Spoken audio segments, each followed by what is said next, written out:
महिला और उसका नवजात शिशु 3 दिन और 3 रातों तक समुद्र में बहते रहे और उनका एकमात्र आश्रय ये डूबता हुआ कंटेनर था। उसने लापरवाही से बच्चे के डायपर को समुद्र में फेंक दिया और जल्दी देखने के लिए कई मछलियों को आकर्षित किया।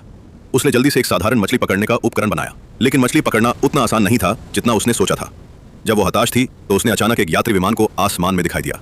वो उत्साहित थी और कांच का एक टुकड़ा खोजने के लिए कंटेनर में वापस भाग गई, लेकिन जब वो वापस लौटी तो उसने गलती से अपनी जांघ को खरोंच दिया। उसने दर्द की परवाह नहीं की और जल्दी से मदद के लिए पुकारने के लिए उठी, लेकिन दूरी बहुत अधिक थी और विमान में लोग उसे बिल्कुल भी नहीं देख सकते थे। घाव को संक्रमित होने से बचाने के लिए उसने घाव को मजबूत अल्कोहल से कीटाणु रहित किया और फिर हेडफोन केबल से घाव को सीवन किया। असहनीय दर्द से वो लगभग बेहोश हो गई।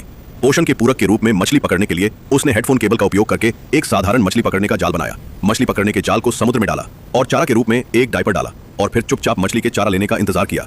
कुछ मिनटों के इंतजार के बाद एक मछली वास्तव में जाल में घुस गई और उसने आखिरकार पूरा भोजन किया।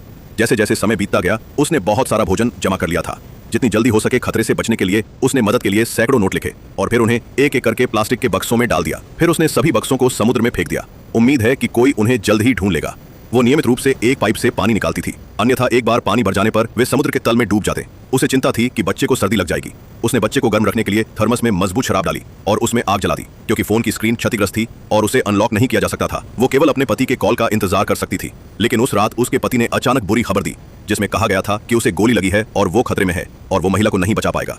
वो रो पड़ी और महिला से हिम्मत से जीने को कहा।